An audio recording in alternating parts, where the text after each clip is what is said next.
see consciousness exploration, self-exploration as a day-to-day act, much like how we sleep. We have a state of consciousness exploration in our day-to-day experience that we just have been completely closed off to. And so that has been really fun to explore and to put out into the world and just share and just, see what other people think. Hey, welcome to a podcast where dreams meet determination and success is just around the corner. I'm your host, Suzanne Taylor-King, and I'm here to help you unlock the full potential of your business and your life. Welcome to Unlock Your Way with STK. Let's unlock your path to success together. Good morning, everyone. Suzanne Taylor-King here for another Friday edition of Unlock Your Way with STK. And I'm really excited for today's conversation with Cory Firth. He is a human impact strategist and so much more than just that. And I'm excited to dive in to all things personal development, human exploration, and growth. Welcome. Thank you. Thank you for having me. Good to be here, Susan. Thank you. You're so welcome. Now, total transparency. This is Cory and my first conversation. I found him on LinkedIn and was intrigued by the way he talked about himself, described what he does, and of course, some of the work he's doing in the world. Cory, tell us a little bit about the work that you do. Yeah, so I think the central thesis that I kind of lean into is the exploration of ourselves has been suppressed by intertwining of multiple systems in our society, and that innate desire to explore ourselves, our consciousness, is starting to become a bigger part of what it means to be well. And I develop projects and companies that subvert the current model of mental disorder that is at the core of what's keeping us from exploring ourselves. That's what I do for a living, and I have some really cool work in that space. But I'd say the core of like who I am and why I do this is because I'm a father. I have a daughter who's 3 years old, and I think like everybody, when they become a parent, they want to create a new world so that it's a little bit better off for the kids that they bring into the world. And so, yeah, I think about that daily, multiple times a day, and how I can show up more authentically for myself and for her, and to create projects and creative endeavors in the world that help to support her evolution as she grows, and not to take away the challenges that she's going to experience, but to allow her to embrace them and allow them and balance out that sort of challenge and desire to grow as she evolves. It's so beautiful. And I want to just say that feeling comes across with the way you talk about what you do, because what you do is who you are. And I really think that space of being in a business or a company or 10 companies can only come when you've really dove into that self-exploration and know yourself better than you know anyone else. What does that look like for you? What's the journey been? Well, thank you for saying that. I really appreciate that. That's the goal, right? To be as authentic as possible. And that's the effort every day, to challenge the ego, to make sure I am. And that's not always perfect, of course. But yeah, my journey, I guess I would say, like, kind of coming back to how I introduced myself around the disorder model, I just didn't fit into the disorder model of mental illness. I didn't fit into the education system. Unfortunately, I was kind of the class clown. I didn't really fit into that box. Felt really, like claustrophobic in the classroom, and needed to express myself, and was kind of suppressed in a way in that environment. I guess it really comes down to, I was born with a suppressed gene that keeps me from regulating serotonin normally in my body. And serotonin is a key chemical that helps us to regulate our mood and our mental health. I didn't know this until I was 28, after doing some genetic testing and some work with a couple doctors to figure that out. But what I was told once I kind of did understand this a little bit more was that I'd be more susceptible to things like anxiety, depression, and suicidal ideation. Three things I really struggled with throughout my life, but also that I would be a poor responder to things like antidepressants and talk therapy, which are the two primary methods for treating mental health in North America. And so that's what I mean by I didn't fit into the disorder model. And so I had to kind of take it into my own hands at some point. I had to kind of, I say like break free from the systems. And I try to say that in a way that's not like conspiratorial or fighting fire with fire or sticking it to the man or anything like that. Because I think the model does work for a lot of people. I mean, it exists because it has helped, right? So I've realized over time that the averages within the system are the averages of the most sick. And so when we look at someone who is sort of functionally well, we don't have a lot of good treatment options or preventative measures for keeping someone functionally well. And so I was dysfunctional in a way, right? From like a brain chemistry perspective, but everything else about my body was generally healthy. So I needed to find other ways to sort of balance things out. And that was a 7, 8, I mean, it's still a journey, right? It's still an ongoing thing. But once I unlocked that, I kind of unlocked this skill of self-exploration is sort of what I would say. And that inspired all kinds of really cool experiences. One of the main ones being encountering psychedelics and really using psychedelics in a deeper way to unlock a little bit more understanding of who I am, why I'm here, and, you know, what I can do for myself to take my health and well-being into my own hands.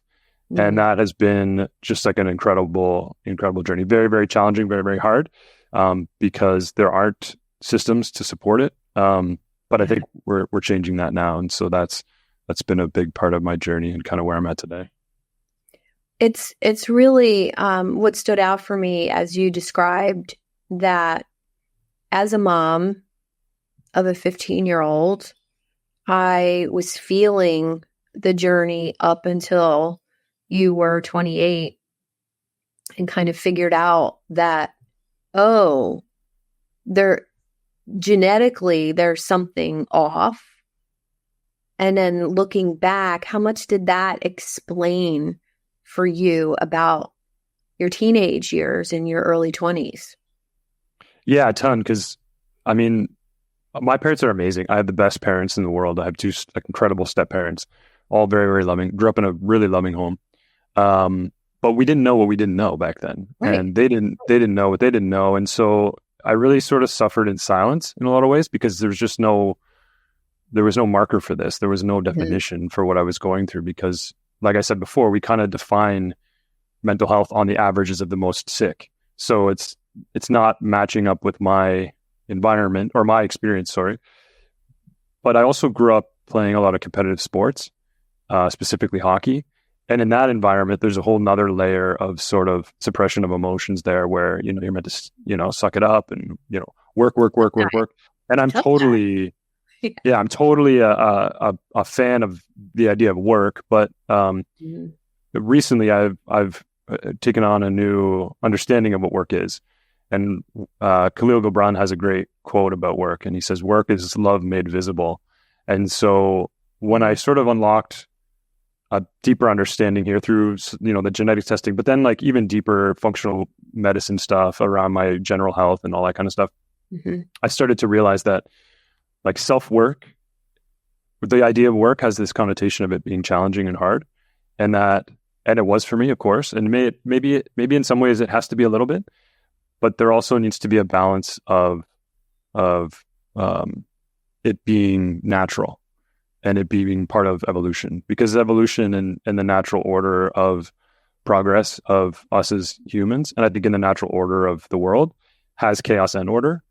It has dark and light. And so I had eventually found sort of a more balanced approach. And that was sort of another layer of the exploration journey where it started to become a little bit more easier because I see consciousness exploration, self-exploration as a day-to-day act, much like how we sleep. We have a state of consciousness exploration in our day-to-day experience that we just have been completely closed off to. And so that has been really fun to explore and to to put out into the world and just share and just, see what other people think. And if they align to it, they align to it. If they don't, they don't. Yeah. Well, I think what stands out as well is that, my journey with the self-exploration as an entrepreneur all started with a diagnosis. And I didn't want to accept a diagnosis. And it was not even a question to accept and, go into the medical system. And it was a 3-year journey of figuring out what actually was wrong. And during that time, there was so much resistance from other people, whether it was, the 4 different neurologists I went to, or the 4 different chiropractors I was seeing, or my family wanting me to just give in and go on the meds, like do what the doctors say. And it was this intuitive thing with me that said, don't do that. More investigation is needed. And a lot of that investigation became internal, but a lot of it also went into looking at different solutions that were outside of the norm. And I don't know what made that okay in my mind 10 years ago, but I knew, like, it was just this thing inside of me that said, there's an answer and it's not this one. And yeah.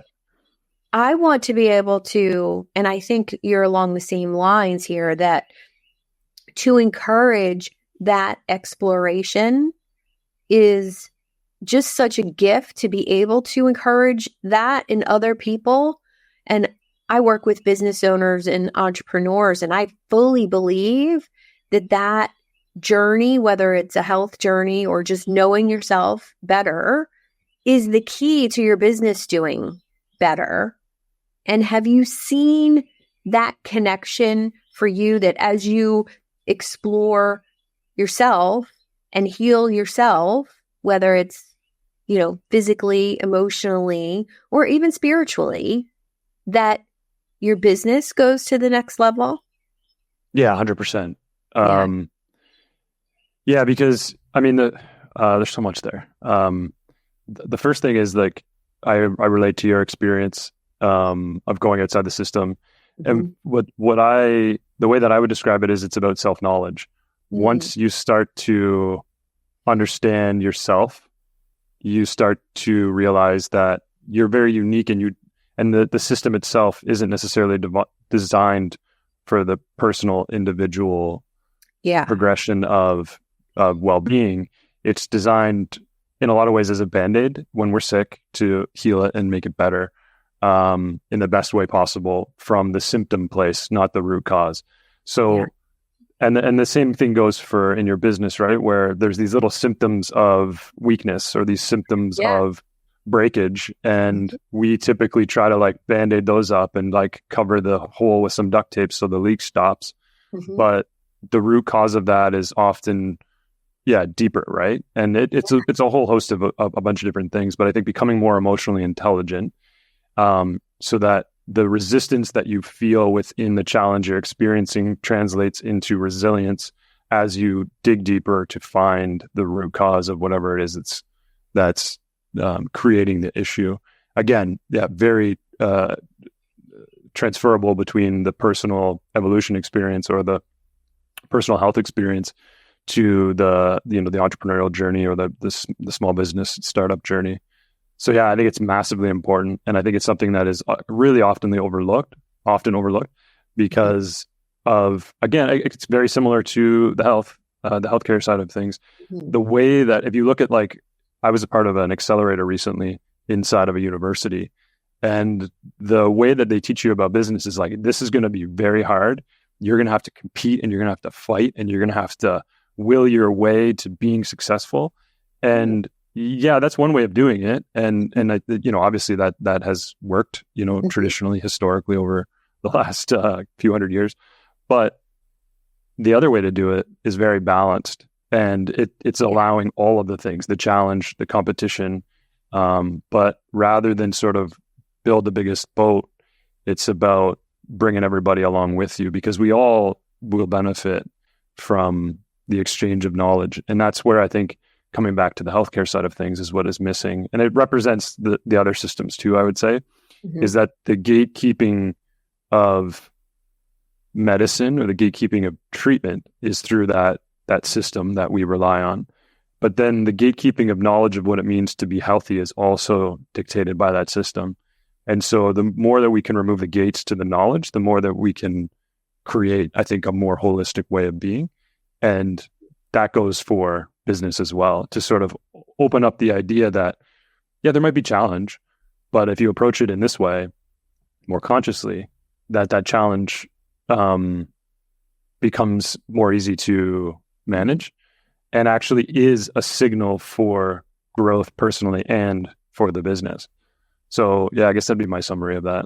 I kind of forget the question, but no, it really wasn't a question. It was just, this connection.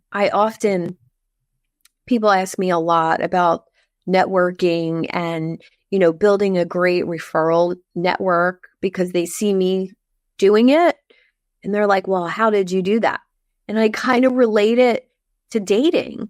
Like you have to talk to enough people, figure out if you're compatible, figure out if the other person has an abundance of people to actually refer business. And it's so correlated to dating. Of course, when I was dating, there was no apps for dating. So a little bit different. And I'm intrigued by an app for dating. Like you just no, yes. Wow. What would that have been like back in the day? I don't know. But business is so similar to, so many things that we're talking about, whether it's health healing. In order to succeed, I remember when I realized that I had a little leak in my very first website when I was a health coach. And I thought no one was interested in what I had. Nobody was interested in working with me. It was 100% victim spiral. And I came into my computer one day, and this was at least 15 years ago, so I was not as tech savvy as I am now. And I realized that leads were coming into my website, but they weren't being absorbed by my CRM. So they were all still in my website. And it was this instant realization that I was the problem. The technology was the problem. I had 600 people sitting there who have not heard from me in the last, 8 months. Oh my God. And I promised myself after that, it was never going to be victim in business again. It was going to be, okay, if I'm the problem, what is the problem, and fix it. And if I don't know how to fix it, let's find somebody who does. And I think that willingness to say, I'm the problem, has happened hundreds of times. And it's allowed greater growth because I'm willing to take negative criticism. Yeah, because you're the problem and the solution, right? It's about accountability, it feels like, in a lot of ways, because and it's a lot about the stories that we tell ourselves, like, oh, I'm not good enough, or I'm not worthy of people's attention or money or whatever. Yeah. And I go through that all the time, still, all the time. But for me, I've studied habit change, I've studied behavioral health, and I have to remind myself that, like, the best path forward is just the path forward, whatever step can be taken, no matter what the story is or the emotion behind it all. To me, my understanding of habits, which I think is a big part of our behavioral health, of course, and it's also about how we achieve something. So whether it's in business or in, like, our transformation in our physical body or our relationships or whatever, it's a really it's a really interesting cycle that we go through. Like our environments influence our beliefs influence our thoughts influence our emotions influence our behavior creates our habits create our outcomes. And we get stuck like oftentimes in one of those things, right? We don't know what the environmental influence is that's inputting into our belief systems. And then we don't really self-reflect on our belief systems enough to know how that's influencing our thoughts.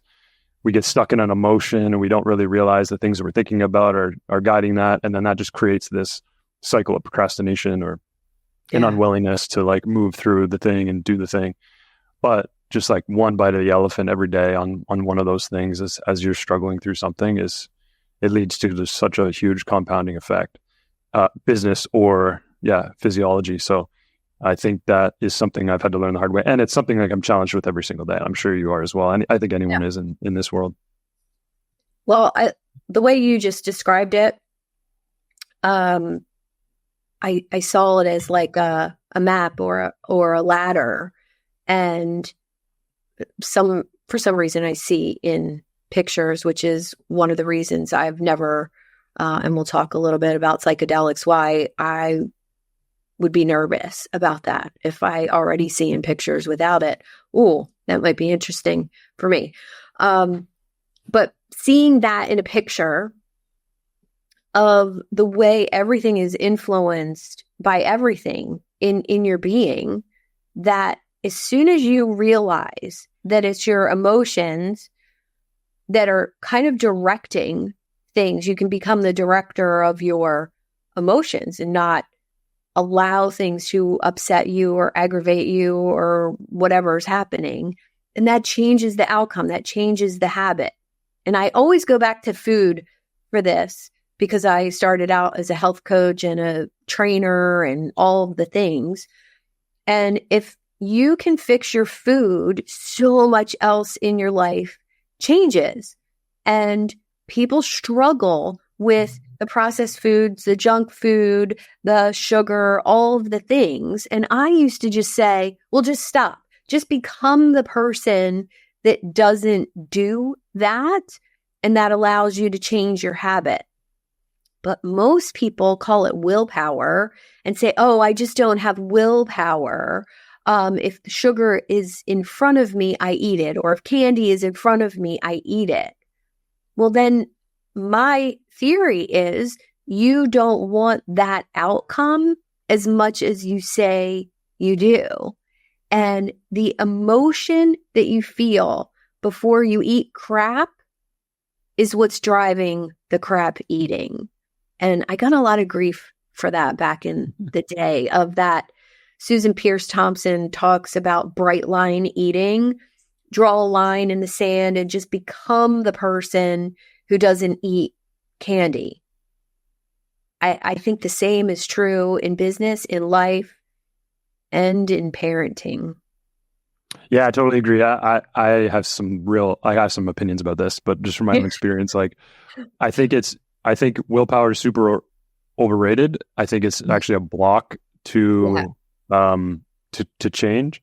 And I think to really create change, it goes back to what I was saying before. And this is like what I was saying before, describing sort of habit change with environments, beliefs, thoughts, emotions. That is part of like a method that I teach in coaching. When I do coach, I'm working on some creative projects right now that keep me from being able to coach more. But when I do, that's what I teach people how to do is to create change, because it's about change. People want to create change, but they don't know why, and they don't know what's in the way. And that's where they're typically like at the end, which is the outcome. They're like, I want this outcome.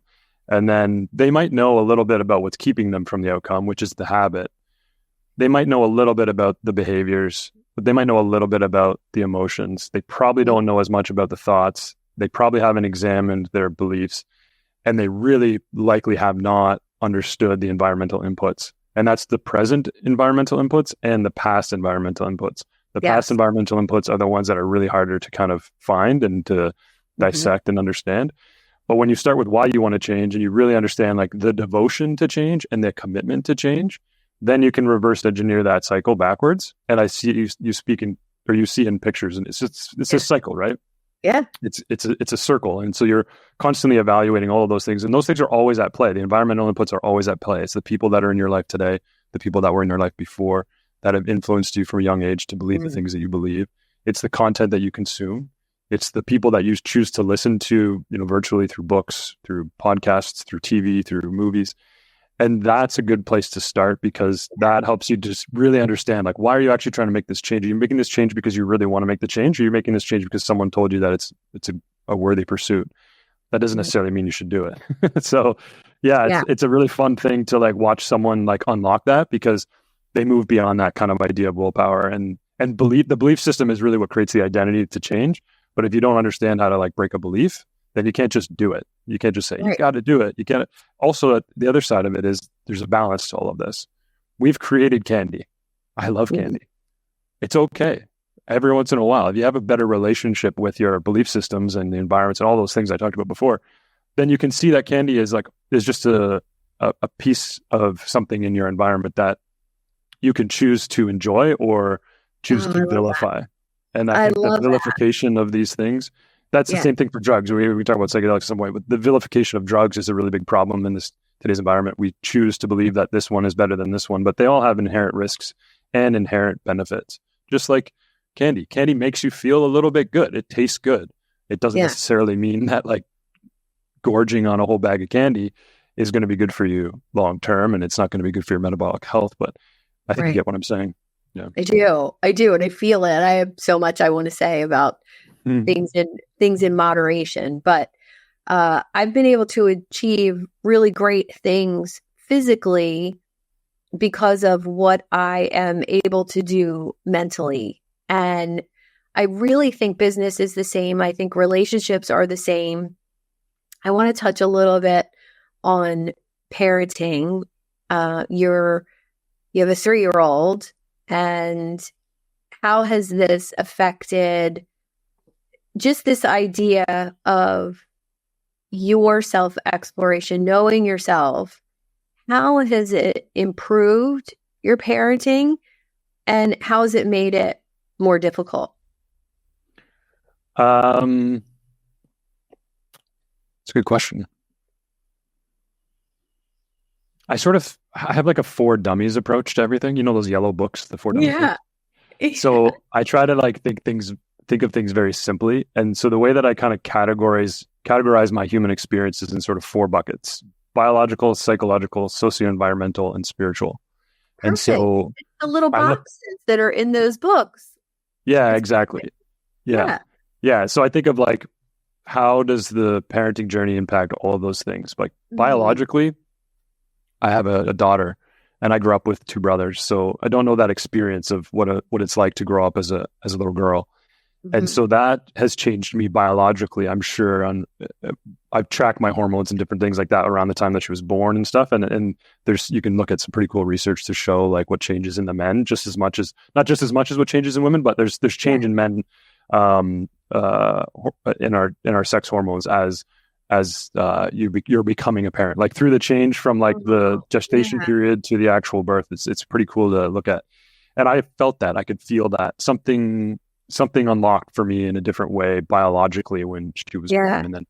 And then psychologically, I would say, and sort of spiritually are the 2 bigger impacts of what has been both rewarding and challenging as a parent. Psychologically, I'm constantly faced now, her as a toddler, with the expression of her emotions, where I and my partner as well, we're both very adamant about like allowing her to fully express every emotion that she has.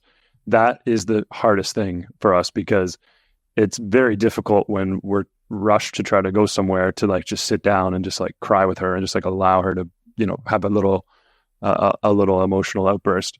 And it also challenges the way that I was not allowed to fully express in certain environments too. And again, not like to criticize anyone in those environments when I was a kid, but it's just, again, we don't know what we don't know. But now that we know so much, that is also part of the challenge as well, where we know what certain behaviors can do to a child in those development years, the first 3 years, the first 7 years.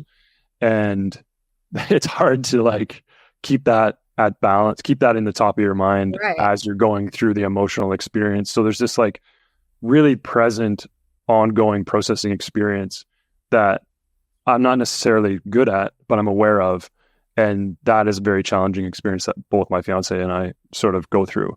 It's also beautiful because I get to learn about my childhood through her experience as a child. And then the spiritual part is the way that I've described. Someone said this before that I'm stealing. I can't remember who it was, but there's a piece of my heart in the world now.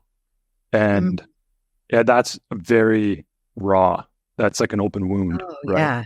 So wanting to like make sure it's safe and make sure it doesn't get hurt and doesn't get harmed. I want to just create the biggest bubble around her and make sure she doesn't get hurt or get, influenced by something negatively or is mean, if someone is mean to her in the schoolyard or whatever. But at the same time, I can't do that because that's how a heart grows as well. A heart grows through challenge. Heart grows through heartache, and it's like a muscle, right? And so that is like increased my capacity for love by thinking of it that way, but it also has increased my capacity for grief.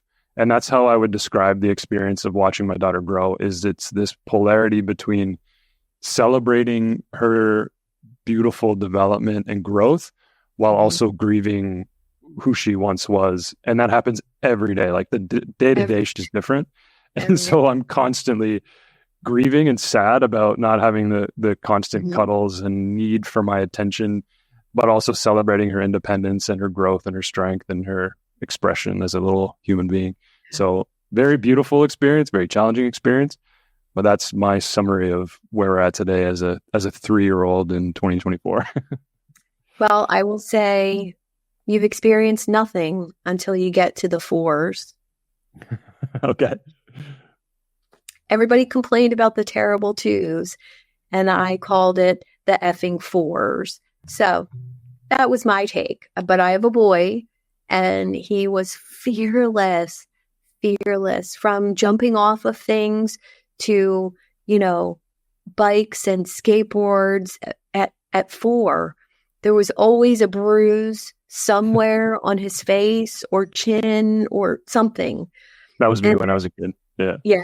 Well, it was kind of me too, but it was different experiencing it, with, like you said, a piece of your heart out into the world. And now at 15, he's spending less and less time with us and more time out in the world, more time with sports and friends and the girlfriend. And I just hope that I've done the job that I needed to do when he was under 7, right? That was my goal.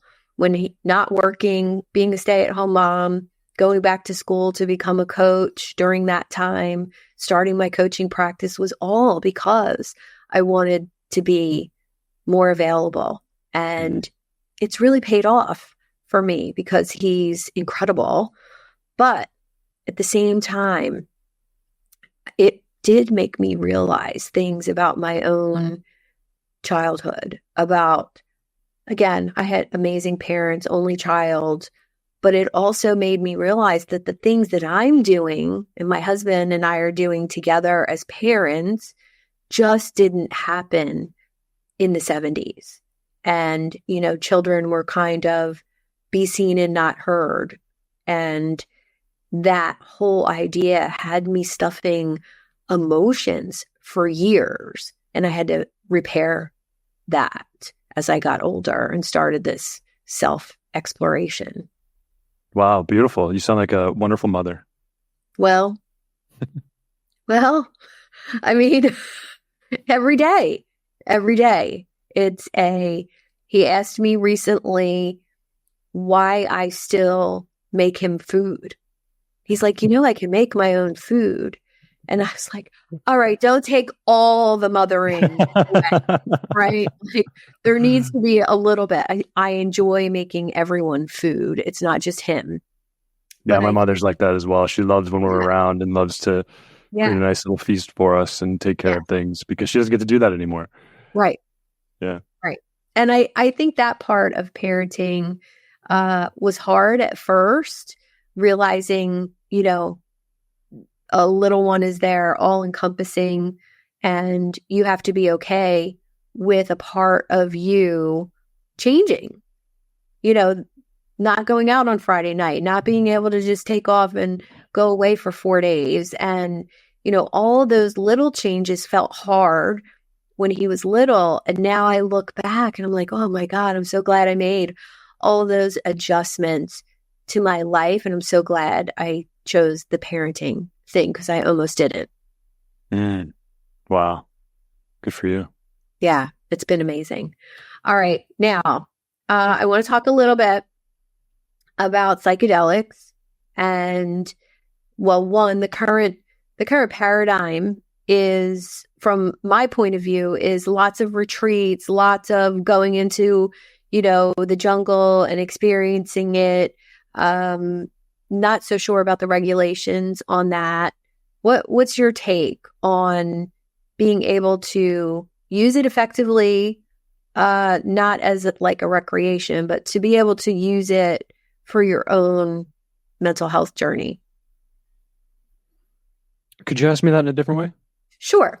So what I see in the current marketplace is lots of retreats where you go and you experience this in a group of people. I don't see it from a medical perspective of healing or improving your mental health. And I'm wondering your take on that. Yeah, I think the way that I've experienced it, having worked in this space for a while and advocated at the highest level for access to these things, is that the pursuit of trying to make these things more accessible from a general public lens, but also from like a policy lens, from a scientific lens, from an education lens, has challenged every system, like you said, the paradigm that we currently live in, because they have been so suppressed for 50, 60 years here in the West, but they have been used for thousands of years before that. So there's a lot of history that really doesn't come into play in the way that we talk about it here in the West these days. And so what you have is, as we're trying to, as those that have seen value in these things, that are creating projects and experiences and communities for these things to be more experienced, we're all trying to kind of figure it out. And so you have your kind of business systems that are creating corporations to advance our understanding and our access to the drug themselves. Then you have organizations that are prioritizing the idea of pairing a psychedelic with a therapy. And that is also kind of one interesting challenge that's kind of present today. And then you have the retreat model, and then you have sort of what's been classified traditionally in the last 50 years as like the underground. I would say I would classify those people as like the existing practitioners, the people that have been carrying the standards, creating safety, and developing paths for these things to be experienced outside of the regulatory structures, which is very challenging, very risky, and not easy to do and carry on for so long. So what we're seeing today is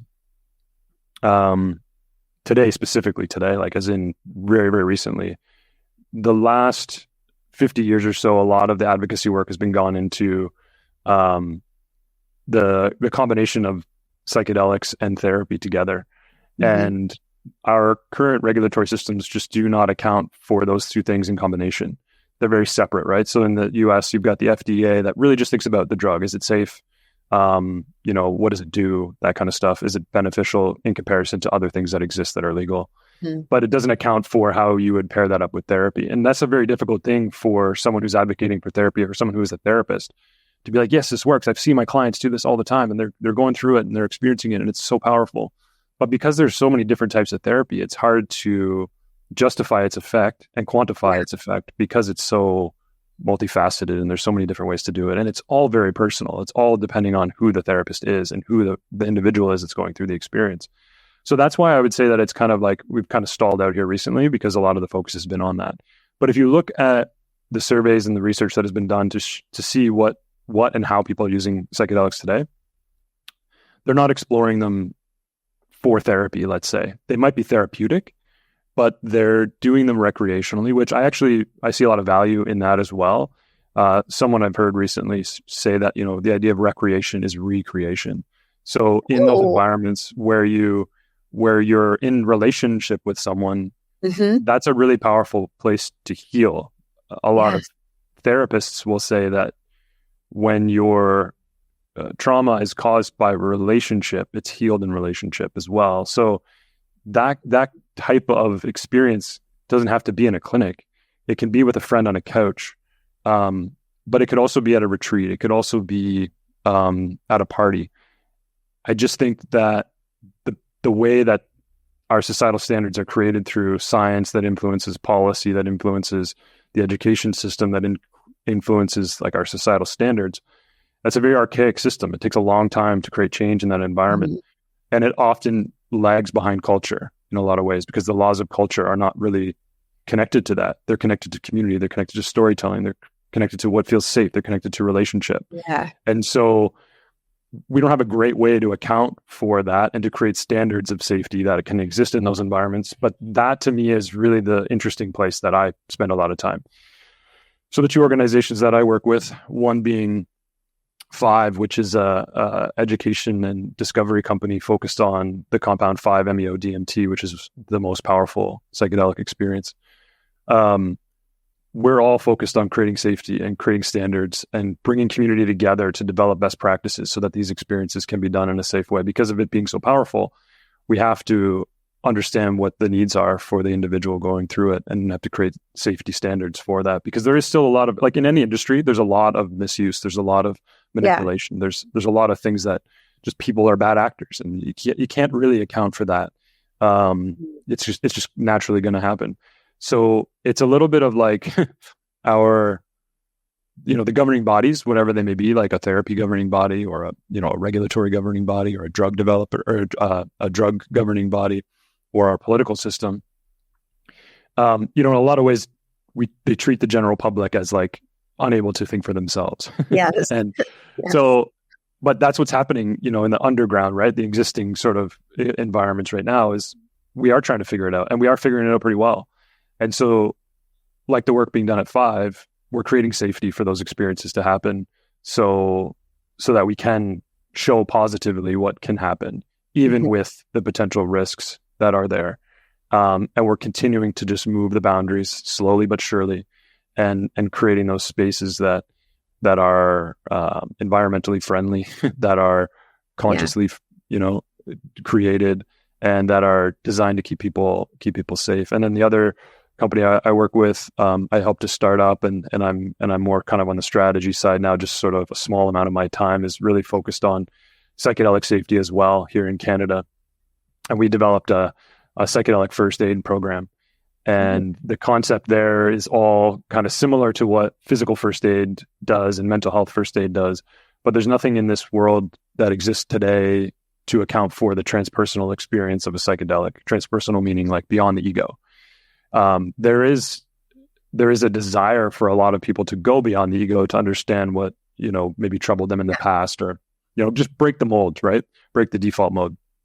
And we don't have like a set of standards to develop that. And so what we've done is tried to start that process. Not to say that we know exactly what it means, but to say we need to all start to think about what it means to create safety in these experiences, no matter what the experience is, especially now where a lot of the efforts are going towards focusing on psychedelics as therapy.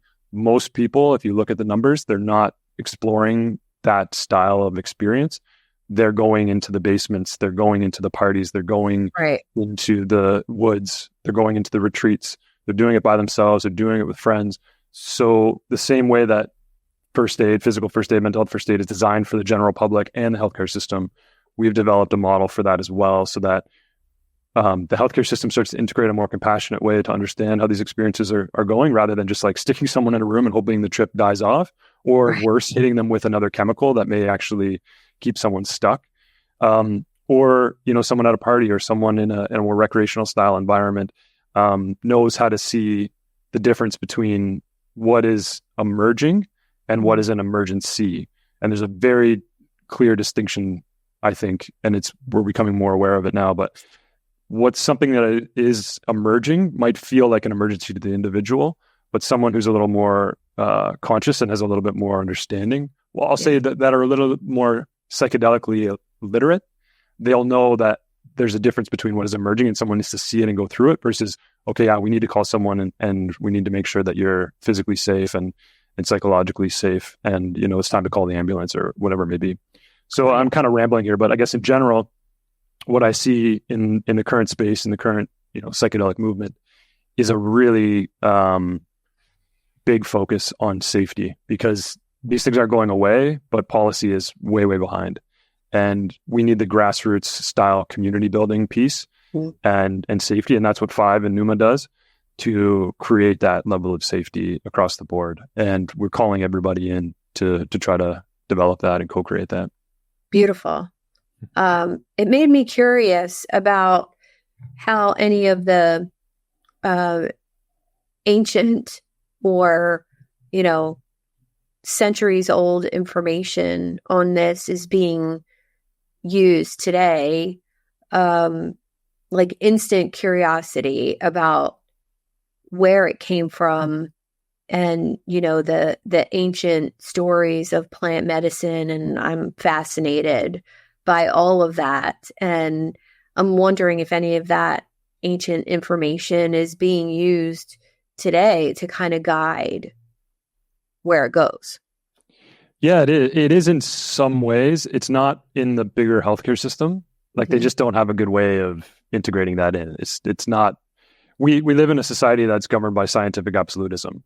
In that, if it's not proven by fact and science, then we can't do anything with it. So that's how our systems are designed. But what I see in a lot of the communities, and I've done a lot of work nationally, internationally, and I've seen all kinds of different community setups and a lot of different people and leaders in this space doing this. And almost all of us and almost everyone that I've ever met is very respectful of what those are, those standards and those experiences. And I think that needs to be carried forward, as I described, creating more of a grassroots community-based model is to carry those things forward, respect those things, and also at the same time, create new traditions, create new ways of experiencing these things so that we can integrate the best of both worlds, the science and the sacred, the traditional and the modern. And that's difficult too in the psychedelic community. There's a lot of infighting on what that means and if that's the right thing and, how do you bring everyone to the table? And then there's a lot of tokenism too, where some, a group's trying to move a mission forward. And then so they bring in, someone that has an indigenous background, but they don't actually really listen to them or give them a voice or allow them to guide. And so it's hard, right? Like, I would say, in a lot of ways, the traditional naturalistic psychedelics carry with them these standards of sacredness. And that's hard to leverage as we're trying to push the healthcare system in that direction because they don't listen to it, right? So I think we're at a place where, we're going to see a lot of different versions of this. And that's really beautiful. I like that. And I think that there needs to be a little bit more of a place where we can challenge each other in a respectful way to lift the whole community up, to lift the whole movement up. And in a way that isn't done virtually through comment sections on social media, is done in like real in-person positive dialogue. I think I use the word dialogue a lot because it's my favorite word. And I think it really leads to a lot of progression and a lot of change. And dialogue comes from the root words dia, which means moving towards, and logos, which means meaning. And so when we're in dialogue and we're challenging each other to explore, and we're doing it consciously and we're not vindictive or we're not doing it emotionally, then I think we're moving towards meaning like we've done today. And so I think the more that we can bring dialogue into these discussions, all the discussions that we had today about all the systems and education and science and healthcare, but from psychedelics, like we just need more and more of that. And it's less about, creating a conference where people can just talk about their science or their business. It's talking about the real cultural change that's possible here when we talk about how these things can be adopted more in the mainstream. Beautiful. Well said. And perfect place to wrap up our conversation. And I'm so glad I reached out to you. I'm just astonished at your wealth of knowledge. And I absolutely love even more now the way you see things connected like a map. It's almost like you're drawing this thread of connection from one thing to another. And I think you did it 3 times during our conversation. So I really love that. And I see a whole avenue of you just because that's how you see things being connected like that. So well done. And if anybody wants to follow you, reach out to you, how can we find you? Well, first off, thank you so much for saying that. I really appreciate that. And then, LinkedIn is where I spend most of my time commenting or like sharing thoughts and opinions and things like that. Mm-hmm. But I also have a newsletter. If you go to coryfirth.com, I have a newsletter where I write once a week. There, it's me just kind of expressing my understanding of the human experience and challenging current perspectives and coming up with new ideas for how do we optimize our experience for sustainable growth. So coryfirth.com, you can find information about the projects I'm working on and the deeper thinking that I guess I get to have. Awesome. Well, let's keep having those deeper thinking explorations within ourselves. And thank you for being one of the people that encourages that in me now. And please, everyone, if you liked what we talked about today, give us a comment and a like and subscribe to Cory's newsletter like I did, and you'll have a new fan. Thank you so much, Cory. Oh, thank you so much. Thanks for having me. Thank you for tuning in to another empowering episode of Unlock Your Way. I hope you found today's discussion inspiring and you're ready to take your business and personal growth to that next level. If you're feeling as fired up as I am and eager to unlock that full potential, I'm here to help you on your journey and provide that personalized guidance tailored to your unique goals and challenges. Simply book a one-on-one coaching call with me and we'll dive deep into your business aspirations and see how we could co-create a roadmap for your success. And whether you're striving to scale an enterprise or just getting started, I'm here to support you every step of the way. To schedule your coaching call, simply visit the website at unlockyourwaywithstk.com, click on the Book a Call button, and we'll turn your dreams into that reality. Subscribe and review on your favorite podcast platform and on YouTube. Plus, you can join over 800 entrepreneurs in the Idea Lab Facebook group. Let's make success as an entrepreneur happen together. Until next time, I'm STK. Keep dreaming big, stay focused, and most of all, have fun while you're doing it.